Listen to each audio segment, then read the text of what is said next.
Good afternoon students. आप सबका एक बार फिर प्रयाग एकेडमी में स्वागत है। सभी लोगों को गणतंत्र दिवस की हार्दिक शुभकामनाएं। देखिए, आज बहुत अच्छा संयोग भी है कि लगभग मैं आज से ही संविधान,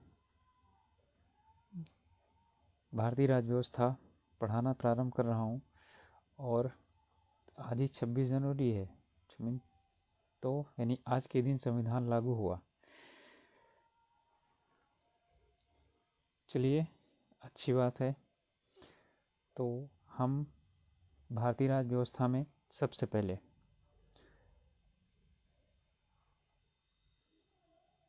संविधान निर्माण और इसके स्रोत के विषय में हम आज पढ़ेंगे।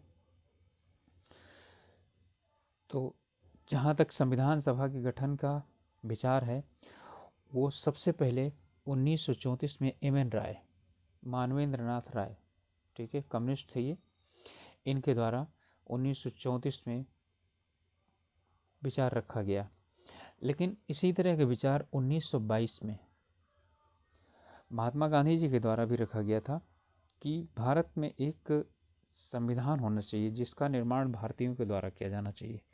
और लगभग इसी से ही संबंधित आप लोगों ने पढ़ा था, ठीक है, कि 1927 और 28 में घटना घटी थी जिसमें आया था साइमन आयोग, यानी साइमन कमीशन, इसी के नाम से जाना जाता है। ये लगभग इसी से संबंधित था। और जब साइमन को अब अस्वीकार कर दिया गया तो भारतीयों के लिए अंग्रेजों ने एक चुनौती दी थी कि आप को चुनौती देते हैं कि आप क्या करिए, हमें एक संविधान का मसौदा तैयार करके दीजिए। तो 1928 में इस चुनौती को स्वीकार करते हुए पंडित जवाहरलाल नेहरू के पिताजी मोतीलाल नेहरू की अध्यक्षता में एक नेहरू समिति का गठन किया गया था।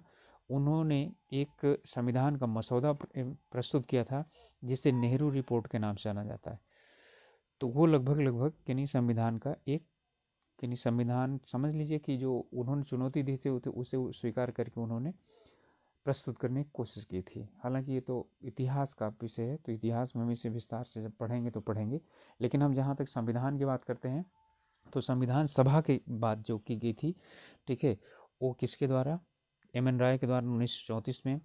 और कांग्रेस ने सबसे पहले इसके बाद 1935 में संविधान सभा, स्वतंत्र संविधान सभा की मांग की थी, ठीक है। और इसी समय पंडित नेहरू ने कहा था कि भारतीयों के लिए एक स्वतंत्र संविधान होना चाहिए और उसके लिए एक संविधान सभा का गठन किया जाना चाहिए, जिसे अंग्रेजों के द्वारा अगस्त प्रस्ताव 1940 में स्वीकार किया गया। तो इस प्रकार से अंग्रेजों द्वारा सबसे पहले अगस्त प्रस्ताव 1940 में संविधान निर्माण का प्रस्ताव स्वीकार किया गया। और इसके बाद अंग्रेजों ने, यानी कि अंग्रेजी सरकार ने, हुकूमत ने क्या चीज़ किया, क्रिप्स मिशन 1942 में भेजा। क्रिप्स इसके अध्यक्ष थे, एक सदस्यीय मिशन था जिसमें सबसे पहले संविधान निर्माण का प्रस्ताव भारतीयों के सामने रखा गया था। लेकिन कुछ कारणवश इसे अस्वीकार कर दिया गया था और ये क्रिप्स मिशन फेल हो गया था। महात्मा गांधी ने भी इसे क्या कर दिया जाता, अस्वीकार कर दिया। एक वास्तव में इसमें भारतीय पूर्ण स्वतंत्रता की बात कर रहे थे और ये स्वायत्तता की बात कर रहे थे, यानी कि कॉमनवेल्थ के अंतर्गत भारत की बात हो रही थी, जो कि मांग भारतीयों की 1929 के पहले की थी। तो इसे पोस्ट डेटेड चेक और कई कई चीज़ें कह करके इसे स्वीकार कर दिया गया। फिर इसके बाद परिस्थितियां बदली, ठीक है। 42 में ही जानते हैं आप, भारत छोड़ो आंदोलन प्रारंभ हुआ, ठीक है। भारत छोड़ो आंदोलन प्रारंभ हुआ कि अंग्रेजों भारत छोड़ो। अब इसके बाद परिस्थितियां परिवर्तित होते होते अंग्रेजों ने स्वीकार किया, ठीक है, हम आपको एक स्वतंत्र संविधान सभा देते हैं। तो इसके संविधान सभा का गठन करवाने के लिए एक कैबिनेट मिशन नामक जो है ना मिशन भेजा गया भारत में। ये भारत में 24 मार्च 1946 को आया। ठीक है। और कैबिनेट मिशन के ही आधार पर भारत में संविधान सभा का गठन हुआ था। याद रखिएगा, सीधे क्वेश्चन पूछता है कि संविधान सभा का गठन किसकी अनुशंसा पर हुआ, तो किसके आधार पर हुआ, तो कैबिनेट मिशन के आधार पर हुआ, जो 24 मार्च 1946 को भारत आया था। इसके सदस्य थे वही क्रिप्स, ठीक है, क्रिप्स, पैथिक लॉरेंस और ए बी अलेक्जेंडर, ये 3 सदस्यीय ये कैबिनेट मिशन था। एक वहाँ के कैबिनेट के सदस्य थे ये, जैसे यहाँ पर कैबिनेट होता है, यानी कैबिनेट मंत्री थे ये वहाँ के, और भारत आए थे, और इन्होंने जो है सब लोगों से बातचीत किया, जिन्ना जी से बात किया, गांधी जी से बात किया, नेहरू से बात किया, और इन्होंने कैबिनेट मिशन ने एक संविधान सभा के गठन की बात की, और इन्होंने पाकिस्तान की मांग को सिरे से नकार दिया।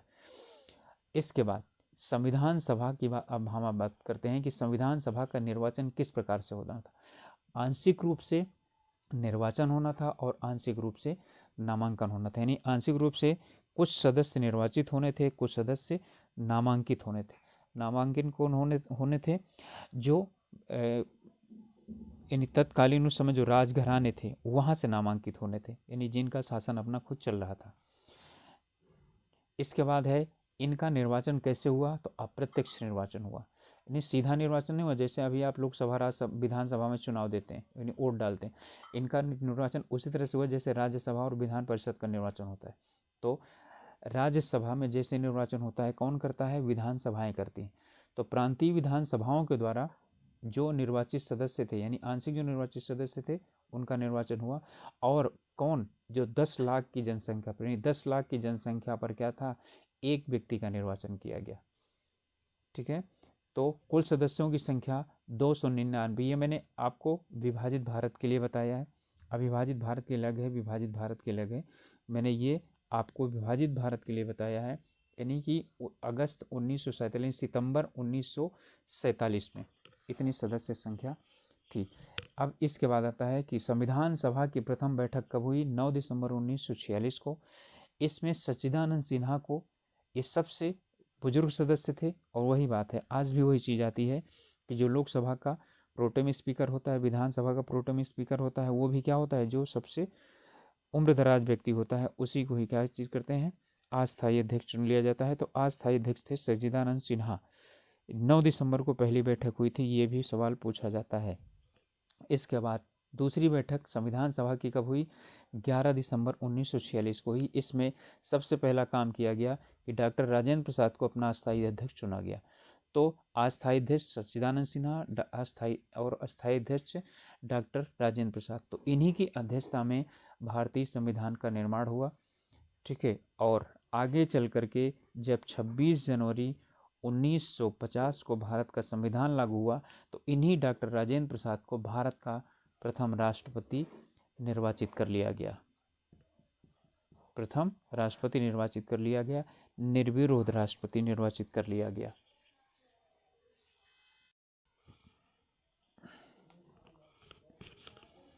चलिए आगे बढ़ते हैं। संविधान सभा की तीसरी बैठक 13 दिसंबर 1946 को हुई, जिसमें उद्देश्य प्रस्ताव, ठीक है, किसके द्वारा, पंडित जवाहरलाल नेहरू के द्वारा रखा गया। और ये क्वेश्चन पूछा जाता है कब रखा गया, किसने रखा, ये भी पूछा जाता है। और 22 जनवरी 1947 को स्वीकार कर लिया गया, और इसी को ही भारतीय संविधान की प्रस्तावना अथवा उद्देशिका कहा जाता है, ठीक है। उद्देशिका या उद्देश्य प्रस्ताव या प्रस्तावना के नाम से जाना जाता है। अब ये 22 जनवरी 1947 को स्वीकार किया गया था, सबसे पहला कार्य यही चीज़ था। चलिए इसके बाद है उपाध्यक्ष। पहले उपाध्यक्ष हरीश चंद्र मुखर्जी चुने गए थे सर्वसम्मति से, उसके बाद टी कृष्णाचारी को दूसरा उपाध्यक्ष चुना गया था। संवैधानिक सलाहकार भारतीय संविधान के थे VN राव, और जो है ये भी क्वेश्चन पूछा जाता है, संवैधानिक सलाहकार कौन थे। प्रारूपिक समिति का गठन कब हुआ था, इसके अध्यक्ष कौन थे।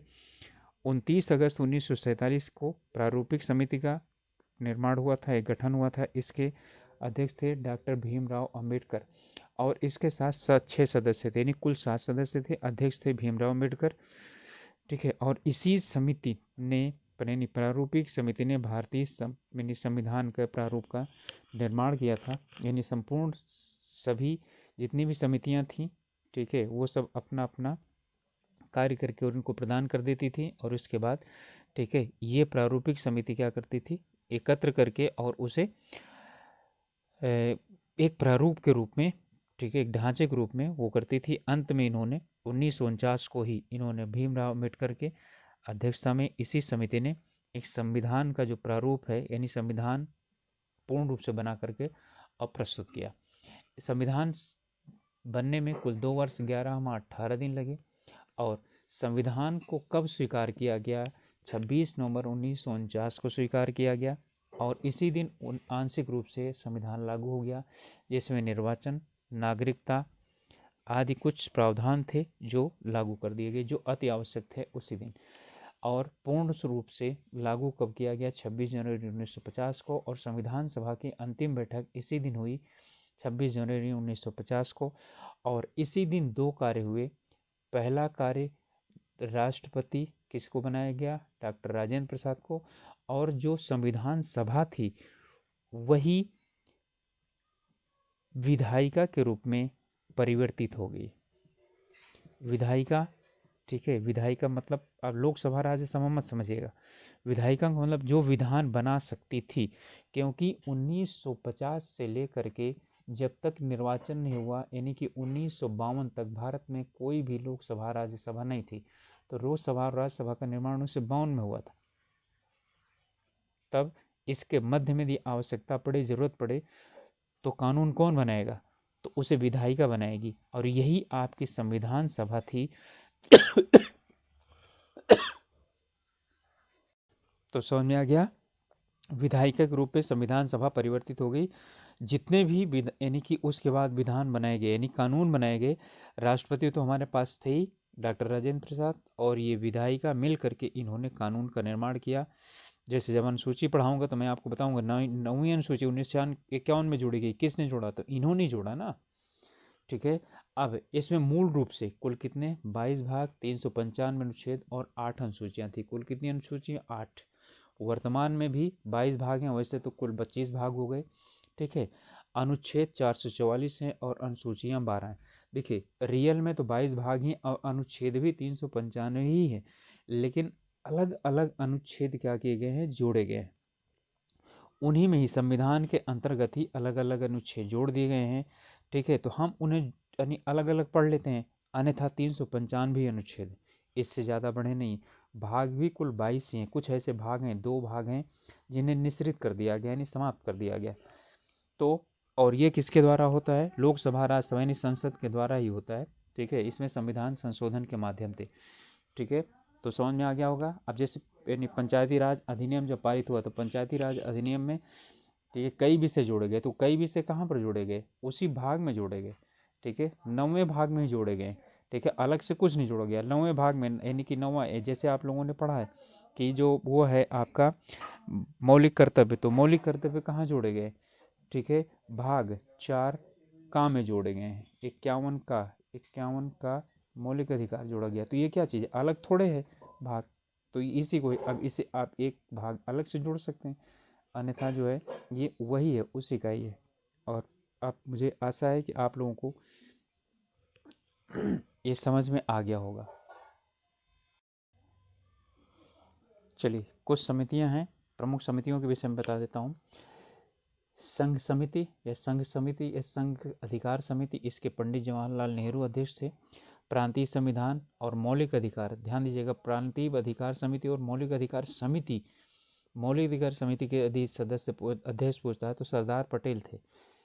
और प्रारूप समिति के अध्यक्ष डॉक्टर भीमराव अम्बेडकर, मैंने पहले बता दिया है। झंडा समिति, झंडा, ये क्वेश्चन काफ़ी ज़्यादा पूछता है। झंडा समिति या मूल अधिकार की उप समिति के अध्यक्ष थे JB कृपलानी,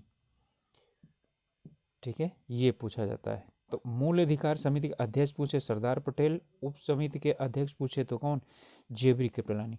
नीति निर्देशक तत्वों के जो अध्यक्ष थे तेज बहादुर सप्रू थे। संचालन समिति के अध्यक्ष थे डॉक्टर, संचालन समिति, नियमन समिति के सभी के अध्यक्ष जो है ये डॉक्टर राजेंद्र प्रसाद थे, क्योंकि ये उस समय उसके अध्यक्ष थे। चलिए, भारतीय संविधान के प्रमुख स्रोत यानी अमेरिका USA से मौलिक अधिकार लिए गए हैं। संविधान की सर्वोच्चता ली गई है, न्यायिक पुनरावलोकन लिया गया है, उपराष्ट्रपति का पद लिया गया, संघीय व्यवस्था ली गई है, राष्ट्रपति पर महाभियोग भी यहीं से लिखा गया है।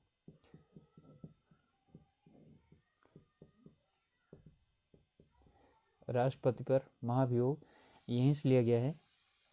और भी कई चीज़ें हैं, लेकिन प्रमुख यही हैं। मौलिक अधिकार, सर्वोच्च न्यायालय यानी संविधान की सर्वोच्चता, भारत में संविधान ही सर्वोच्च है, न्यायिक पुनरावलोकन, उपराष्ट्रपति, संघीय व्यवस्था, राष्ट्रपति पर महाभियोग की व्यवस्था। ब्रिटेन, संसदीय शासन प्रणाली। देखिए, संसदीय शासन, भारत में संसदीय शासन प्रणाली और संघीय व्यवस्था ये दोनों है। ब्रिटेन में संसदीय शासन प्रणाली और एकात्मक शासन व्यवस्था है।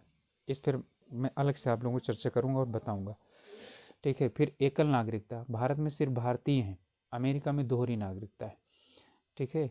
यहाँ पर कोई भारतीय उत्तराखंडी नहीं है और भारतीय और उत्तर प्रदेश वाला नहीं, भारतीय बिहारी नहीं है, सिर्फ भारत के लोग हैं। एकल नागरिकता है भारतीयों को। और नाम मात्र कार्यपालिका यानी कि राष्ट्रपति का पद, राष्ट्रपति का पद यानी दो प्रकार की कार्यपालिका, नाम मात्रीय और वास्तविक कार्यपालिका। संसदीय शासन प्रणाली में दो प्रकार की कार्यपालिका पाई जाती हैं। आयरलैंड से लिया गया है नीति निश्चित, तो यही सबसे ज़्यादा पूछा जाता है। राष्ट्रपति के निर्वाचन की पद्धति और राज्यसभा में नामांकन, राष्ट्रपति द्वारा नामांकित कितने सदस्य, 12 सदस्य, ठीक है। ये भी आयरलैंड से ही लिया गया है। ऑस्ट्रेलिया से समवर्ती सूची ली गई है। और प्रस्तावना की भाषा, हम भारत के लोग, भारत को एक संपूर्ण प्रभु संपन्न, ये, ठीक है। इसके बाद आता है दक्षिण अफ्रीका। दक्षिण अफ्रीका से संविधान संशोधन लिया गया है। संविधान संशोधन जो है ये दक्षिण अफ्रीका से लिया गया है। इसके बाद है सोवियत रूस, यानी कि अब वास्तविक जो इस समय रूस है, यही पहले क्या था, पूर्व में सोवियत संघ था, सोवियत रूस था। वहाँ से मौलिक कर्तव्य लिए गए हैं, ठीक है। मौलिक कर्तव्य, भारत में 11 मौलिक कर्तव्य की बात की गई। जर्मनी से आपातकालीन उपबंध, ठीक है। राष्ट्रपति को जो आपातकालीन शक्तियाँ प्रदान की गई हैं वो जर्मनी से ली गई हैं, जर्मनी के वीमर संविधान से ली गई। फ्रांस से, फ्रांस की स्वतंत्रता, बंधुत्व, ठीक है, और समानता, ये जो शब्द हैं, ठीक है, हमारे कहाँ पर प्रस्तावना में, वो कहाँ से लिए गए हैं, फ्रांस से लिए गए।